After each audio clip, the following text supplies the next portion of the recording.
Y aprovechamos siempre cada mes, finalizando casi cada mes, poder hablar acerca de lo que ha hecho la Reforma Protestante. No a modo de historia, que tengan una clase de historia o que sea un estudio bíblico de la Reforma, sino que vamos a tratar, y voy a tratar de que esto sea lo más parecido a un sermón. Así que es un poco desafiante, porque venimos siguiendo una estructura de un sermón expositivo con hechos, y al pasar a tratar de condensar o de resumir todo lo que ha significado la Reforma Protestante para el mundo europeo que nosotros conocemos, toda esa sociedad, y haber llegado hasta América Latina, cómo empezó a transformar las sociedades, y hasta el día de hoy, que llegue a nuestro país, a América del Sur, aquí a Argentina, realmente esto es algo que es una obra del Señor. Y queremos recordarle y queremos recordar cómo comenzó todo esto, pero sobre todas las cosas queremos darle gloria al Señor, porque esto comenzó con un hombre leyendo la palabra de Dios. Así que vamos a abrir la palabra de Dios en Romanos capítulo 1, por favor. Les invito a que puedan acompañarme a Romanos capítulo 1, versículo 16. Mi hermano Ariel ya oró por este momento, así que ya estamos confiados en que el Señor estará orando.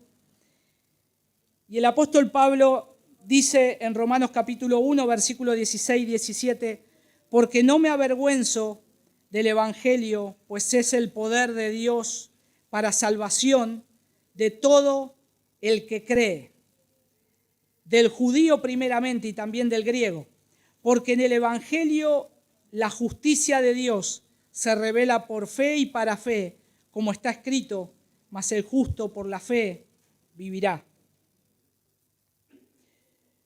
No es, y creo que es providencial también, que estemos hablando de lo que la palabra de Dios hace en la sociedad, porque estamos viviendo en momentos de mucha convulsión social, convulsión política, económica, moral, y vivimos en una vorágine que parece que estamos ahí adentro metidos y decimos, ¿esto cuándo va a parar?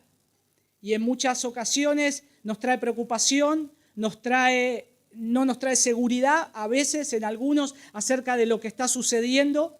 Pero nosotros tenemos que tener la confianza que Dios es el legislador, Dios es el rector, el gobernante de todas las cosas. Dios es el soberano, Él es el que sostiene al mundo con su mano de poder. Él es el que ha creado todas las cosas, y aún los reyes, gobiernos, sociedades, todo está bajo su poderosa mano. No hay nada que se les salga de control. Los gobiernos de hoy se les escapa de la mano la economía, la sociedad, se puede escapar de mano o salir de control una guerra. Sin embargo, a Dios no le sucede esas cosas. El Señor nos dice en su palabra que Él es el Señor, Él es el Todopoderoso. No hay nada que Él no pueda hacer. Donde Él pone su mano, Él hará. Donde Él decreta lo que dijo su palabra, Él lo va a hacer. Y cuando nosotros, y cuando vemos el primero y el más importante de los principios que impulsaron la Reforma Protestante, es la doctrina de que toda la Escritura es suficiente para el hombre. Esto se llamó como sola Escritura. Cuando recién estábamos en este lugar, nosotros estábamos ya viendo una serie de las doctrinas que transformaron el mundo y empezamos con sola Escritura. No vamos a hacer de vuelta todo un análisis de esto, pero quiero ir dejando y asentando las bases de lo que sola Escritura significa. Significa la afirmación de que la Biblia es nuestra única regla y guía infalible en asuntos de fe y práctica. Este es un bonito enunciado, pero hay que llevarlo a la práctica. Yo puedo creer en sola Escritura, pero no estar leyendo sola Escritura. Yo puedo creer sola Escritura y no practicar sola Escritura. Lo que nosotros tenemos que entender, que cuando decimos sola Escritura, es que la regla mía de vida es gobernada por la palabra de Dios. Todo lo que pienso, todo lo que vivo, todo lo que tengo que decidir, está filtrado por la palabra de Dios. Y eso es lo que significó en la Reforma Protestante sola Escritura, solo la palabra de Dios. Y como seguidores de Cristo, reconocemos la autoridad de la Biblia sobre todo lo demás, incluida la iglesia y sus tradiciones. Reconocemos que la Biblia está sobre todas las cosas, incluida la iglesia y sus tradiciones. Y esto es lo que hizo dar un cimbronazo a la Iglesia Católica. Porque este monje agustiniano, Martín Lutero, él exponía y decía: la palabra de Dios es mucho mayor que todas las reglas y dogmas y tradiciones de la Iglesia Católica Romana. Sola Escritura empezó a hacer efecto en la sociedad. Esta sola Escritura fue lo que desencadenó las otras consecuencias que siguen. Y leyendo un poco este mes de octubre sobre distintos apuntes, extractos y textos por el mes de la Reforma, creí oportuno que podamos ver esto porque también nos va a centrar en el eje de la sociedad que estamos viviendo hoy. Nos va a poner una mirada balanceada para tener los lentes correctos de cómo tenemos que ver este mundo y esta sociedad a través de la palabra de Dios, para que no nos preocupemos, no nos desesperemos, sino que nosotros podamos ver lo que nuestros hermanos con anticipación, que ya murieron, ya pasaron a la historia, pero dejaron un legado histórico en el cual nosotros caminamos por ese mismo camino. Nosotros caminamos por sus pisadas y nosotros tenemos que volver a recordar esto siempre, por lo menos una vez al año. Recordar ese legado que se nos dejó, lo que transformó la sociedad. Estar recordando también como iglesia algunas formas principales en que la Reforma Protestante cambió el mundo y continúa impactando hoy. Y miramos también, y volver a mirar la Reforma, porque ya han pasado de aquel entonces 506 años de que un monje agustiniano expusiera ante la tremenda Iglesia Católica una serie de tesis, una serie de conceptos en las cuales él decía: la Iglesia está equivocada en esto y la palabra de Dios dice esto. Porque nosotros necesitamos volver a mirar esto y considerarlo, porque es la única forma de conocer quiénes somos a nivel cultural, social y político hoy. Si queremos saber nuestra identidad social, cultural y política hoy, tenemos que volver a la palabra de Dios. Tenemos que ver lo que dice la palabra de Dios, porque ahí está todo. Ahí está todo, mis hermanos. Y es muy pertinente para este tiempo que estamos viviendo y lo vuelvo a resaltar. Y siguiendo un orden cronológico, vi que algunos estudiosos se tomaron el tiempo y la dedicación de poner los hechos cronológicos de lo que sucedió con Martín Lutero ese 31 de octubre de 1517, cuando colocara las famosas 95 tesis en la puerta de la catedral de Wittenberg, en Alemania. Y me pareció interesante poder desarrollarlo de esta manera, este orden cronológico, porque tenemos que preguntarnos sobre qué aspectos fundamentales la Reforma transformó la sociedad. ¿Cuáles son los aspectos fundamentales que la Reforma transformó la sociedad y cómo hoy todavía la sociedad tiene que seguir siendo transformada por la palabra de Dios? Nosotros sabemos que la palabra de Dios acá adentro nos impacta a todos. La palabra de Dios acá adentro la leemos, la memorizamos, pero ¿cómo la palabra de Dios puede afectar la sociedad de afuera? ¿Cómo la palabra de Dios puede afectar un gobierno, una cultura? ¿Cómo lo puede hacer? Y el primer elemento que quiero considerar y que sucedió en aquel entonces tiene que ver con este texto de Romanos capítulo 1, versículo 16 al 17, que es por lo que Martín Lutero estuvo luchando y diciendo: la salvación es únicamente y el hombre justificado solamente por la fe en Cristo. La verdad que sacudió a Martín Lutero es una verdad que sacude al mundo entero, porque luego el resto del mundo occidental les está mostrando que el hombre no puede ser justificado por sus hechos o por sus obras. No puede alcanzar a ser justos por sus propios hechos o por sus propias obras. Solamente es por la fe en Cristo. Alcanzan el perdón de Dios, la salvación del Señor. Es justificado solamente por la fe ante los ojos de Dios. Y particularmente con lo que sucedía en ese entonces, que había una compra de papelitos en la cual se decía que si vos comprás esto, estás comprando el perdón de Dios. Este papel que vos comprás es una indulgencia que te va a ser apto para poder entrar al cielo. Es algo que te va a ayudar a que Dios te pueda aceptar y te pueda tener como hijo y tengas entrada al cielo. Y la Iglesia Católica Romana estaba extorsionando a la gente, estaba engañando a la gente, porque las arcas de la iglesia tenían que ser llenas de dinero para construir una catedral que se estaba haciendo en Italia, una gran basílica. Y ahí es donde también ellos, enganchados con el gobierno, ellos empiezan a hacer negocios turbios, y empiezan a ponerse en ciertas regiones para que esto crezca y para sacarle el dinero a la gente, para ellos hacerse cada vez más ricos, construir esa basílica, pero a su vez aumentar el poder. El gobierno también necesitaba el poder.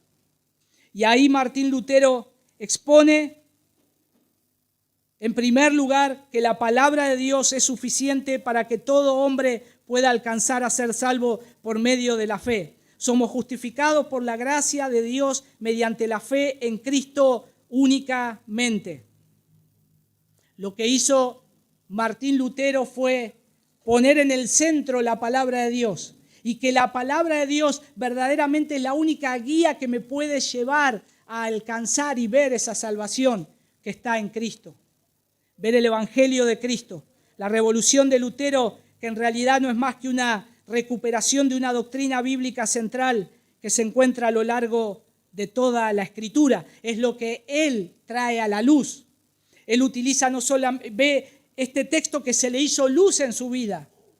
Él se preocupaba mucho de cómo poder llegar a ser justificado por medio de sus propias obras, y veía que él no podía alcanzar ese nivel que Dios exige para estar siendo justo delante de él. Y cuando este texto vino, se le hizo luz. Y él dijo, esto lo tiene que saber no solamente toda la iglesia, sino también toda la gente. Porque recordemos que en ese entonces la gente no tenía todavía la palabra de Dios escrita en su propio lenguaje vulgar, común. La gente podía escuchar mensajes de lo que dice la palabra de Dios desde el latín. Inclusive escuchar a los sacerdotes que le exponían la palabra de Dios, y ellos estaban escuchando sin tener una Biblia en sus manos. Miren qué gran privilegio que hoy tenemos la palabra de Dios en nuestras manos. Y todo lo que se predica y todo lo que se dice lo podemos abrir y leer, cada uno de nosotros sentados en nuestros bancos. Y aún así, ¿cuántas veces somos engañados? Tenemos la palabra de Dios, sin embargo, no la leemos. Sin embargo, aún están los engañadores, y esos van a seguir estando. Pero tenemos que ver que todo comienza con la palabra de Dios. Miren lo que dice ahí Efesios capítulo 2, por favor. Vamos a leer varios textos, así que espero que tengan paciencia. Versículo 8 al 10. Solamente para reafirmar este concepto de sola escritura. Dice, porque por gracia habéis sido salvados por medio de la fe, dice Pablo. Y esto no de vosotros, es claro, no es obra de ustedes, sino que es un don de Dios, no por obras para que nadie se gloríe. Porque somos hechura suya, creados en Cristo Jesús, para hacer buenas obras, las cuales Dios preparó de antemano para que anduviéramos en ella. Lo que hizo esto, cuando Martín Lutero expone esto, rompe todo el dominio de la Iglesia Católica Romana. Hace un gran quiebre, rompe toda la estructura, diciendo, los hombres pueden ser salvos por medio de la fe, no necesitan comprar ningún papelito. Los hombres pueden alcanzar la salvación creyendo en lo que el Señor dice en su palabra. acerca de cómo es justificado. Por eso Martín Lutero tuvo la urgencia de poner la palabra de Dios en el idioma de la gente para que la gente pueda comprender la palabra de Dios en su propia lengua, en su propio idioma y alcanzar esa salvación que está en las Escrituras. Cuando eso sucede, que sucede primero en Alemania, luego en toda Europa, y es como que encendió todo un fuego donde pasa a conocerse como la Reforma Protestante. Entonces, el primer elemento que la Reforma trae a la sociedad es la palabra de Dios. El primer elemento que tenemos que tener en cuenta, que una sociedad va a ser transformada y cambiada, es únicamente por la palabra de Dios. Es la palabra de Dios que trae sabiduría al hombre, es la palabra de Dios que trae la salvación al hombre, es la palabra de Dios por la cual Dios creó el mundo y todas las cosas por medio de su palabra. No podemos alejarnos de la palabra de Dios. No podemos alejarnos de las Escrituras. Cuando una iglesia empieza a alejarse de la palabra de Dios, empieza a morir, empieza a secarse. Necesitamos tener en el centro la palabra de Dios. Y no solamente eso en la iglesia, sino en nuestros hogares también. Nuestros hogares tienen que ser llenos de sola Escritura, de la palabra de Dios. Necesitamos como hombres abrir la palabra de Dios y enseñarla en nuestras casas, enseñarla a nuestros hijos, enseñarle a nuestras esposas. Necesitamos que la palabra de Dios sea el centro de nuestras vidas, porque necesitamos enseñarle a nuestros hijos la moral de lo que estamos viviendo correctamente, la política de lo que estamos viviendo correctamente, pero todo conforme a las Escrituras, todo conforme a la palabra de Dios. El otro elemento que surge es que la Reforma Protestante lo que trajo es una imagen, la imagen del hombre en el centro de cómo tiene que ser el hombre y cómo Dios lo ha creado. En ese entonces, las personas que estaban en el clero católico romano rebajaban mucho a las personas, y los que estaban tanto en la política, que estaban aliados con la Iglesia Católica Romana, eran como hoy diríamos los popes, eran los intocables. Y el agricultor y el herrero y el carpintero quedaban por allá abajo, eran lo más bajo de la sociedad. Cuando la Reforma Protestante llega, dice no, el Señor ha creado a todos los hombres con suma importancia o de igual de importantes. Miren lo que dice ahí Génesis capítulo 1, versículo 26 y 28. Nos remitimos a la creación. Y dijo Dios: hagamos al hombre a nuestra imagen, conforme a nuestra semejanza, y ejerza dominio sobre los peces del mar, sobre las aves del cielo, sobre los ganados, sobre toda la tierra y sobre todo reptil que se arrastra sobre la tierra. Creó pues Dios al hombre a imagen suya, a imagen de Dios lo creó, varón y hembra los creó, y los bendijo Dios y les dijo: sed fecundos y multiplicaos, y llenad la tierra y sojuzgadla, ejercer dominio sobre los peces del mar, sobre las aves del cielo y sobre todo ser viviente que se mueve sobre la tierra. No solo el rey, el príncipe, la nobleza, el papa, los cardenales, los obispos, sino que la Reforma dijo: cada persona creada, cada persona es creada a imagen de Dios y es digna de ser tratada con respeto y dignidad. Y esto fue lo primero que desafió Lutero cuando se tuvo que exponer a la famosa dieta en Worms, ante ese magistrado que él tenía que exponer. A ver, Lutero, ¿qué son estas herejías que estás diciendo? Y él se tuvo que enfrentar a esos hombres y a decirles que un hombre común podía estar alcanzando la gracia de Dios, que un hombre común podía leer las Escrituras y Dios darle el entendimiento para que alcanzara la salvación y pudiera vivir una vida que glorifique a Dios. Martín Lutero fue un hombre común, pero él desafió los poderes de la Iglesia, del Estado, Y lo más sorprendente es que vivió para contarlo.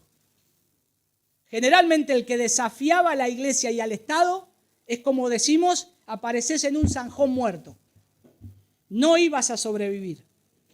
Lo quisieron capturar, lo quisieron matar, pero Dios lo protegió para que siguiera haciendo la tarea en la cual él iba a, por medio de él, el Señor, a impactar la sociedad. Y nosotros vemos acá que al hacerlo, él es como que abría una puerta al futuro. Ahora la gente tenía esperanza. Ahora la gente se sentía dignificada. No necesitamos un gobierno que nos diga que nos va a dignificar. Ya Dios nos dignificó en su palabra. Ya Dios nos dignificó al crearnos. Ya el Señor nos pone esa importancia que nosotros tenemos como esa creación. Y esta doctrina eventualmente iba a conducir también al fin de la esclavitud humana por todo el mundo occidental. Y también esto fue algo que fue avanzando cada vez más y la palabra de Dios puso el orden a los derechos civiles y la palabra de Dios también puso un orden a los derechos humanos, los derechos civiles del hombre, los derechos humanos del hombre, nacen todo en la Reforma Protestante. Esa es la base. Y muchas veces yo me río de los partidos políticos que dicen, nosotros somos y estamos con los derechos civiles, derechos humanos, como si fuesen los creadores. No hay nada nuevo bajo el sol. Ya Dios ya lo dijo, ya Dios lo creó, es el primero. Y es lo que dice la palabra del Señor. Y eso es lo que la Reforma hizo. Y eso es lo que trajo a la sociedad. Otro elemento que la Reforma Protestante trajo, no solamente lo principal, sola escritura, el hombre es la imagen de Dios. Otro elemento es el sacerdocio de todos los creyentes. El sacerdocio de todos los creyentes. Miren ahí en Primera de Pedro capítulo 2, acompáñenme a Primera de Pedro capítulo 2. Quisimos poner los textos ahí en la pantalla para que ustedes lo puedan copiar. No solo leerlos. Versículos 9 y 10. Pero vosotros sois linaje escogido, real sacerdocio, nación santa, pueblo adquirido para posesión de Dios, a fin de que anunciéis las virtudes de aquel que os llamó de las tinieblas a su luz admirable, pues vosotros en otro tiempo no erais pueblo, pero ahora sois el pueblo de Dios. No habíais recibido misericordia, pero ahora habéis recibido misericordia. Según entonces lo que la Reforma está diciendo a la gente común es, el hombre tiene un sacerdocio que cumplir. Esto no es algo de una cierta élite, de una religión. No le pertenece, según la Biblia, el sacerdocio no es exclusivo de los sacerdotes oficiales ordenados por la iglesia. En el Antiguo Testamento podía ser, en el Nuevo Testamento no. Ahora somos sacerdotes. Ahora yo soy sacerdote. Yo soy sacerdote de mi hogar. Ahora cada creyente tiene esa responsabilidad. Ya no necesitamos acudir a un sacerdote para confesar los pecados, es lo que estaba diciendo. Ya no necesitamos a un sacerdote para recibir la comunión o recibir los sacramentos. No necesitamos acudir para confesar nuestros pecados, ni participar en repeticiones irreflexivas de oraciones como el Ave María o el Padre Nuestro, repetidas veces, tantas veces, para que nuestros pecados sean perdonados. Lo que estaban diciendo acá es que está la idea de que solo el sacerdote podía recibir los elementos durante la cena del Señor. Pero ahora lo que está diciendo es para que todos los que profesan a Cristo puedan participar. Todos los que profesan a Cristo puedan participar. Y eso nosotros hoy lo disfrutamos en la cena del Señor. cuando nosotros reconocemos públicamente la obra de Cristo en nuestras vidas y como cuerpo estamos participando. No solamente los oficiales de la iglesia que son parte del cuerpo, sino también los miembros, cada uno en particular. Ahora entonces se nivelaba todo al decir, nosotros ahora somos parte de un cuerpo, nosotros ahora podemos participar de aquellas cosas que no se nos dejaban tocar. Y eso imagínense para las personas. Imagínense esta revolución, hermanos. Se nos está diciendo que la palabra de Dios solamente era interpretada por la Iglesia Católica Romana, por sus sacerdotes, y eran los únicos que podían dar la interpretación al texto. Sin embargo, Martín Lutero, apoyado por la palabra de Dios, dijo, no, la palabra de Dios es la que cualquier hombre la puede leer. Y el Señor puede encargarse de transformar su vida. Otro hombre en la historia en Inglaterra llamado William Tyndale, él empezó a hacer lo mismo motivado por Martín Lutero. Y la historia narra que él estaba sentado comiendo con su familia y los habían invitado aparte del clero sacerdotal para tratar de convencer a este jovencito que tenía el deseo de traducir la Biblia al idioma inglés. Y trataban de seducirlo. Y él, ya harto y cansado, dice que él le dijo al sacerdote y a los que estaban ahí, les dijo, yo con la ayuda de Dios voy a lograr que cada campesino, que cada herrero de este pueblo tenga el evangelio en sus manos y sepa más que todos ustedes. El cartel de defunción. Ya es hombre muerto y tal cual, lo mataron. Pero eso es lo que trajo la Reforma Protestante. Todas estas cosas que empezaron a convulsionar a la sociedad, pero empezaron a traer esperanza a las personas. Hermanos, las personas necesitan la palabra de Dios para tener esperanza en este mundo caído. Lo único que les va a traer esperanza y salvación es la palabra de Dios. Lo otro que hizo la Reforma Protestante, la doctrina de la vocación, y esto es sumamente importante en la Escritura. ¿Por qué la doctrina de la vocación? Miren ahí en Génesis capítulo 1, 26 y 28 es el texto que nosotros estuvimos leyendo. Pero si volvemos a ese texto, nos vamos a ver que Dios dispuso una economía para ser administrada en el huerto del Edén, para que el hombre la trabaje, para que él sea fructífero en eso. Él pueda avanzar en lo que está haciendo con sus manos, libremente, no hay nada que lo detenga, no hay nada que se le imponga. El hombre trabaja lo que Dios le dio y el hombre tiene que crecer y prosperar en ese trabajo. Ahora, también tenemos en el Nuevo Testamento algo que dijo el apóstol Pablo, y ahí sí acompáñenme a Colosenses capítulo 3, por favor, versículos 23 y 24.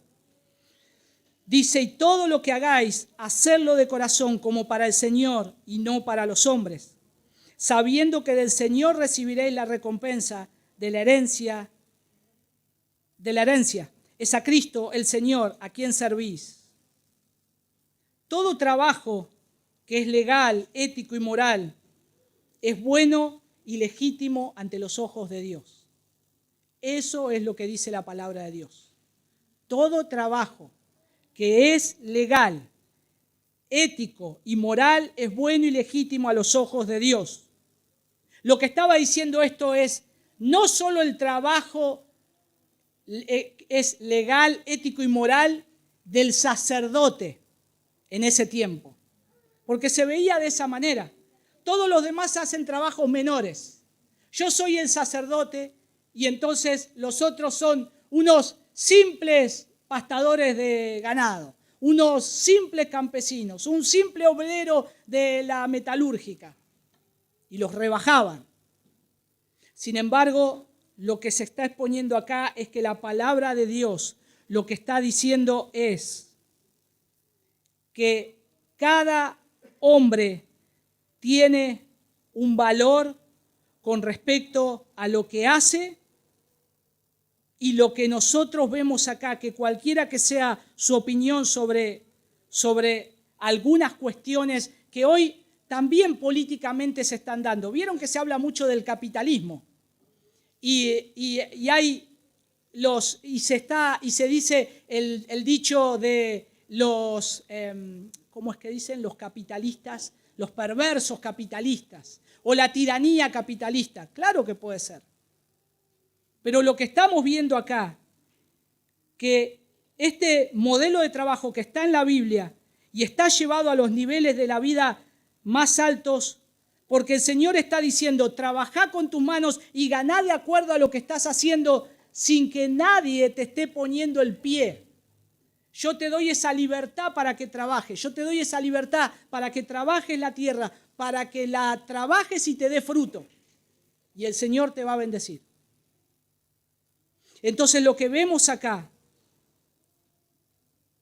y vale la pena señalar que los reformadores, especialmente Juan Calvino, siempre consideraron la propiedad material como un medio para poder ser generosos con la iglesia y con los que tienen menos. Y eso fue lo que comenzó a levantarse en la Reforma. Eso fue lo que se le empezó a dar valor. Todo oficio hecho para la gloria de Dios es algo que nosotros tenemos que hacer y es de igual que importante que cualquier otro oficio. Le preguntaron a Charles Spurgeon, un zapatero, le dijo, señor Spurgeon, ¿cómo puedo glorificar a Dios? Y él le dijo, sea el mejor zapatero. ¿Cómo glorificamos a Dios? Con todo lo que el Señor ha puesto en nuestras manos, con el trabajo, lo que el Señor te ha dado. Sé el mejor para la gloria de Dios. Y todo lo que el Señor traiga sobre tus manos, todo lo que Él te dé, que puedas usarlo también para su gloria. Estos hombres entendían que el avance de la iglesia ahora cada vez era más notable. La gente se estaba volcando a la parte protestante. Ahora ya tenían porciones de la palabra de Dios y ahora leían la palabra de Dios y querían seguir aprendiendo de la palabra de Dios. Se necesitaba obreros, se necesitaban iglesias. La Iglesia Católica había expulsado a los herejes. ¿Y dónde se reunían? Y tuvieron que empezar a hacer edificios para empezar a traer toda la oleada de gente que sus ojos fueron abiertos a la palabra de Dios. ¿Cómo sostenían esos edificios? ¿Cómo sostenían a los ministros que tenían que pasar todo el día exponiendo la palabra de Dios a gente hambrienta de la palabra de Dios, que ya la tenía ahí casi en sus manos, completa? Entonces, lo que sirvió la ética laboral protestante es a empezar a ver una forma de capitalismo para poder capitalizar todo lo que tenían para poder darlo para la gloria de Dios. Y a su vez, ayudar a otros que eran pobres, con una buena disposición. No alguien que le diga lo que tienen que hacer, no alguien que obligadamente le saque a otro para bajarlos y estemos todos al mismo nivel. No. No hay socialismo en la iglesia, en la Biblia, no hay. Lo que vemos hay que el Señor da a algunos, les da muchos y otros tienen poco. Pero el que tiene mucho tiene la posibilidad de poder darle a ese hermano que tiene poco y glorificar al Señor. Sin que nadie le diga que lo tiene que hacer, solamente convencido por la Escritura, por la palabra de Dios. Hermanos, cada punto de yo lo voy pasando rápidamente, pero yo sé que nos podríamos detener, son 10, y hay 10 sermones acá, así que no se impaciente. Yo sé que el tema queda como un poquito más para desarrollarlo más. Yo también estoy impaciente, así que tranquilicémonos. Vamos a pasar a otro elemento, porque este elemento tiene que ver con la ética laboral o la ética laboral protestante y el capitalismo, cómo lo entendió la Reforma, pero ahora tiene que ver también con no solamente, la vocación y la ética laboral protestante y el capitalismo, esos están de la mano, como ellos lo entendieron, pero esto tiene que ver con la educación, ¿Saben qué salmo habla de la educación? Uno que estamos leyendo todos los domingos por parte. Ellos entendieron que ese salmo era toda una instrucción que estaba centrada en la palabra de Dios. Porque cuando uno lee todo el Salmo 19, es para toda la vida. Es para todos los aspectos que rodean mi vida. Pero a su vez también hay otros textos que nos podemos apoyar y es Colosenses capítulo 1. Miren ahí un poquitito más atrás. Colosenses capítulo 1, 28 y 29.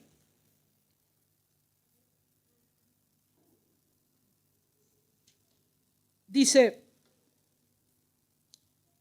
a Él nosotros proclamamos, amonestando a todos los hombres y enseñando a todos los hombres con toda sabiduría, a fin de poder presentar a todo hombre perfecto en Cristo. Y con este fin también trabajo, esforzándome según su poder que obra poderosamente en mí. Debido a la reforma, a que la reforma estuvo tan centrada en la Biblia, su lectura se volvió esencial en la difusión del Evangelio y de las doctrinas reformadas. La palabra de Dios permeó toda la educación. La palabra de Dios puso un sentido a que todos puedan ser educados, no solamente en aquellos que tenían un alto poder económico, sino aquellas personas que tenían recursos menores. Cuando se inventa la imprenta ahí en Gutenberg, en Ginebra, en Suiza,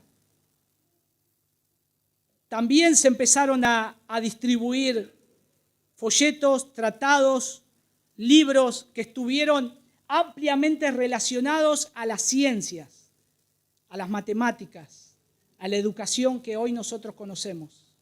Lamentablemente muchas cosas se perdieron, porque la Iglesia Católica en las tantas persecuciones traía los libros de los herejes y los quemaba. Y muchas de esas obras se perdieron. Pero esto es algo que nosotros tenemos que ver hoy, porque el primer sistema escolar público, ¿saben quién lo instituyó? Juan Calvino.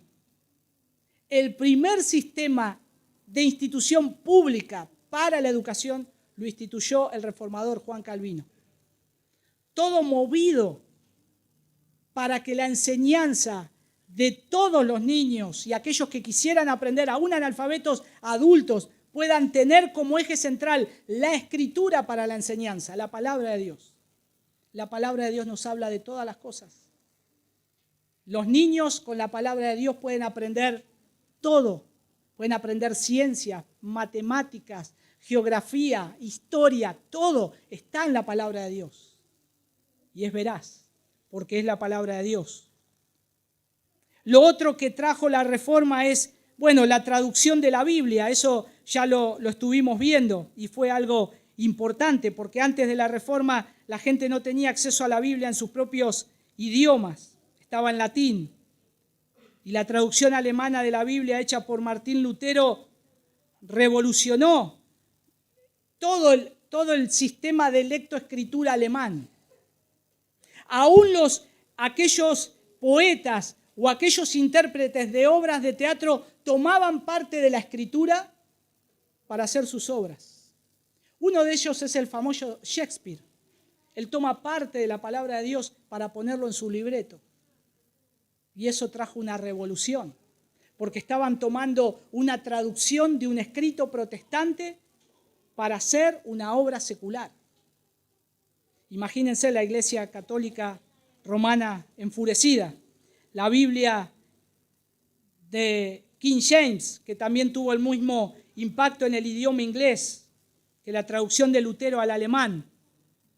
Y noten que nosotros hoy en la sociedad todavía utilizamos frases de la Biblia, ¿no?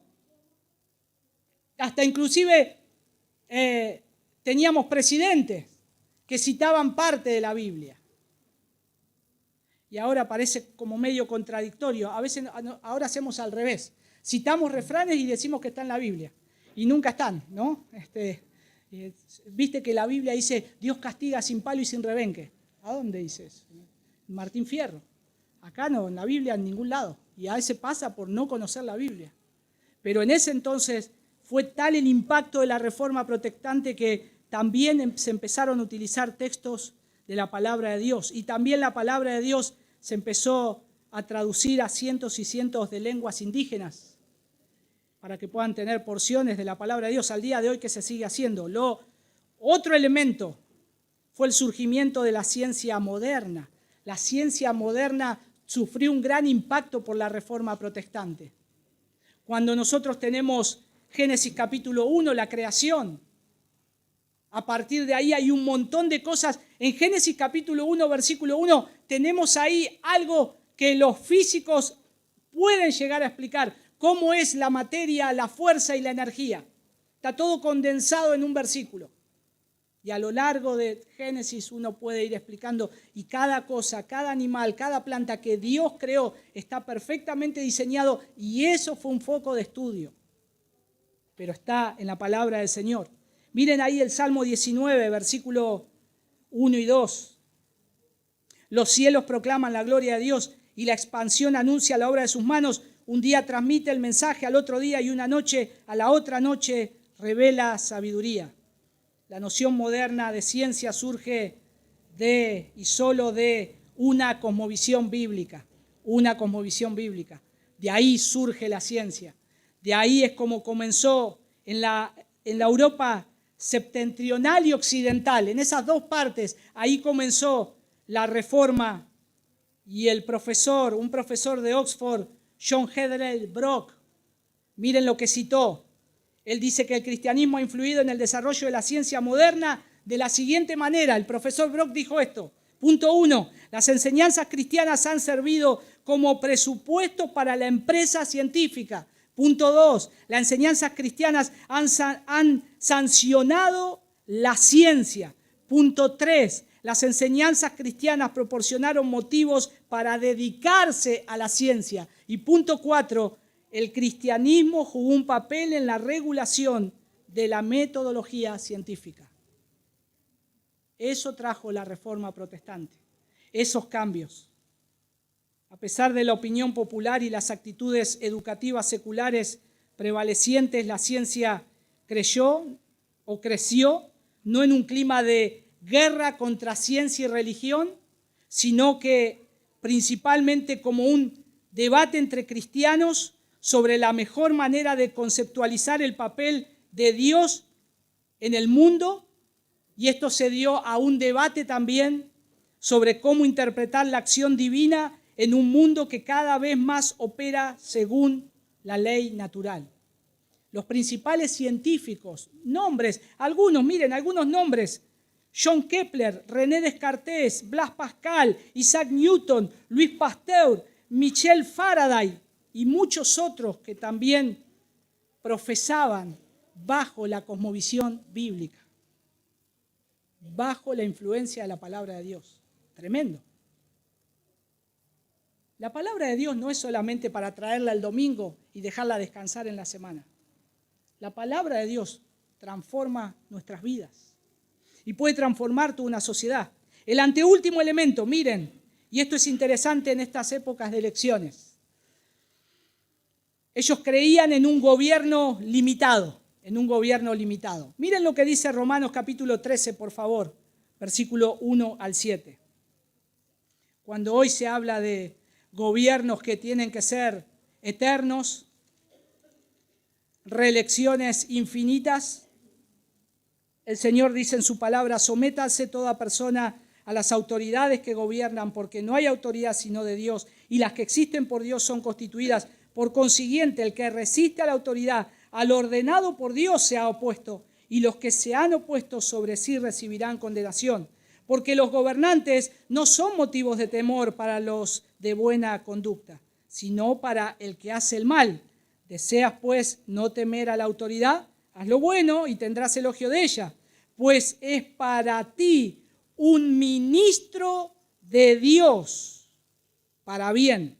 Pero si haces lo malo, teme, porque no en vano lleva la espada, pues ministro es de Dios, un vengador que castiga al que practica lo malo. Versículo 5, por tanto, es necesario someterse no solo por razón del castigo, sino también por causa de la conciencia, pues por esto también pagáis impuestos, porque los gobernantes son servidores de Dios, dedicados precisamente a esto. Pagad a todos lo que debáis, al que impuesto, impuesto, al que tributo, tributo, al que temor, temor, y al que honor, honor. La Reforma entendió que nuestros derechos no provienen de un gobierno, nuestros derechos provienen de Dios. Si nosotros tenemos derechos, esos ya Dios los ha puesto en su palabra. Esos son los derechos que tenemos. Esos son los derechos que tiene toda persona. Y que el gobierno civil fue instituido por Dios para regular estos derechos. Por eso son servidores de Dios. Los presidentes, los gobernadores, todas las cámaras que hay, senadores, diputados, son servidores de Dios y van a tener que rendirle cuentas a Dios. Porque son puestos por Él. No para satisfacer todas nuestras necesidades, ni para regular todas nuestras actividades, pero para realizar algunas funciones básicas. Lo que dice este texto son básicamente tres: refrenar el mal, promover el bien común y tercero, ejecutar juicios sobre los que hacen el mal. Por eso los reformadores enseñaron que quienes tienen autoridad obtienen sus justos poderes del pueblo y que son responsables. El pueblo le está dando ese lugar para que lo hagan correctamente. Nosotros como cristianos, cuando vamos a votar, cuando vamos a elegir nuestros representantes, lo hacemos mirando la palabra de Dios y le damos esa responsabilidad a nuestros gobernantes, que ellos tienen que hacer lo que Dios dice. Esto es dado por el Señor. Son responsables ante Dios de cómo se comportan mientras ocupan el cargo. Juan Calvino fue bastante punzante en esto. Y miren lo que dijo. Él dijo que, como tales, los gobiernos civiles tienen la obligación ante Dios de comportarse de manera moral, tal como lo hacen los individuos. Si la autoridad civil es o se vuelve inmoral e impía, pueden y deben ser destituidas. Interesante. Por último, esto tiene que ver de la mano con lo otro, la separación de la iglesia con el Estado. La separación de la iglesia con el Estado. Hay un texto que no lo vamos a leer todo, Éxodo 18, versículo 17 al 27, pero es cuando Moisés está tratando de trabajar con el pueblo y está fatigado, viene su suegro y lo organiza y le dice cómo debe hacerlo, cómo debe hacer esa tarea dentro del pueblo de Dios. Pero ¿qué sucedía en ese entonces, en el momento de la Reforma? En el momento de la Reforma, la iglesia establecida estaba dominada en gran medida, o al revés, la iglesia dominaba en gran medida al Estado. La iglesia le decía al Estado lo que tenía que hacer. La iglesia tenía negocios con el Estado. Y estos eran negocios de corrupción. Y fue una alianza impía que condujo a una corrupción desenfrenada en ambos lados, tanto para la iglesia como para el gobierno. Y la gente sufrió por eso, sufrió. Cuando la Reforma llegó, los reformadores enseñaron que ambos deben estar separados y que el trabajo de la iglesia no era dictar asuntos al Estado ni servir como su criado, sino ser su conciencia y responsabilizar al Estado por sus acciones. Se separan las aguas. El Estado es una cosa, la iglesia es otra. Y es lo que estamos viendo en la membresía. Ahí es el Señor el que es el rey y la autoridad sobre la iglesia. Hay un escrito, y ustedes conocen o han leído de Martin Luther King, el activista social afroamericano, ¿no? Y él escribió, porque lo metieron preso varias veces, en una cárcel en los Estados Unidos de Birmingham, en Alabama, y es una magnífica y es muy reciente reafirmación de estos principios. Si ustedes la quieren buscar, está en internet. Se llama Carta desde la cárcel de Birmingham. Y él ahí expone todos los principios de cómo la iglesia tiene que estar impactando la sociedad y lo que el Estado tiene que hacer. Pero solamente una frase, fue una carta abierta escrita el 16 de abril de 1963. Recuerden que Martin Luther King murió en 1968. Esta carta se escribe en el 63. Y miren lo que cita, solamente una frase. Dice él, y cito, la injusticia en cualquier parte es una amenaza para la justicia en todas partes. Fin de la cita. Bueno, la carta se trata casi de todo eso, de los derechos civiles, de los derechos humanos sobre las personas. Y esto no implica de ninguna manera que las dos entidades no deban interactuar o superponerse entre sí. No es que estamos diciendo eso como muchos hoy nos quieren hacer creer, sino decir que ninguna debe dominar o controlar a la otra. Ese es el punto. El Estado no puede controlar la iglesia, ni la iglesia puede controlar el Estado. Son dos cosas totalmente diferentes. Y para cada una el Señor ha dado una orden. Cada uno de ellos tiene sus esferas de influencia y responsabilidades que Dios les dio y les ordenó. Y tienen que trabajar sobre eso. Por eso van a ver que en los conflictos políticos hoy sobresale lo que alguien le dijo al Papa de la Iglesia Católica Romana y lo que el otro piensa del Papa de la Iglesia Católica Romana. Porque los quieren entrelazar entre sí, son lo mismo, son poderes y tienen que estar separados. Mis hermanos, en conclusión, sabemos que la Reforma Protestante básicamente formó el mundo moderno. Y reconocemos también que reformadores como Martín Lutero y Juan Calvino tuvieron errores, porque son hombres falibles. Pero esto no quita o no quiere decir que lo que han expuesto, lo que han hecho, han transformado la palabra, han transformado la sociedad. Se empezó a transformar la sociedad solamente por un hecho. ¿Cuándo empezó a pasar todas estas cosas? Cuando un hombre se sentó a leer la palabra de Dios.